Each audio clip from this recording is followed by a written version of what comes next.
বাদশাহ এবার মেজাজ গরম করে কয় হেরে দ তারে ধর।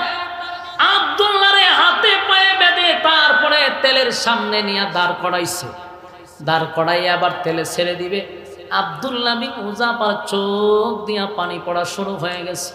বাদশা কয় সাবধান, তারে ভালাইস না, দিলটা নরম হইছে।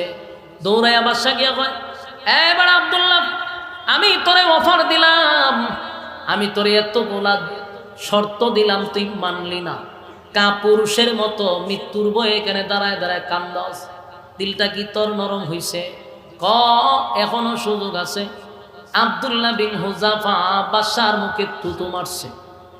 নাউজুবিল্লাহ, জনমের শেষ করছে। পাগলের ভাগ, আমার সাথীদেরকে আগুনে জ্বালাইছিস, আমি কি তোর মরণের বয়ে খান্দি? তোর মনে হয়? সুবহানাল্লাহ, সুবহানাল্লাহ। বাদশার তো কপাল চোখ উঠতেছে, কি তা কয় আমি মরণের বয়ে কান্দি না। তো কান্দে কান্দস? আমি কান্দি, আমার জীবনটা বড় অল্প, এই অল্প বয়সে আমি আমার মালিকের জন্য, দিনের জন্য, ইসলামের জন্য কিছুই করতে পারলাম না। আমি আমার মালিকের জন্য কিছুই করতে পারি না।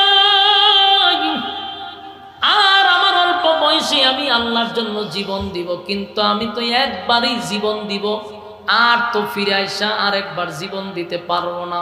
আমার মনটা চায় আমি একবার তেলে পড়ি, আল্লাহর রাস্তায় জীবন দেই। আমার মালিক যদি আমার জীবিত করতো, আবার জীবন দিত।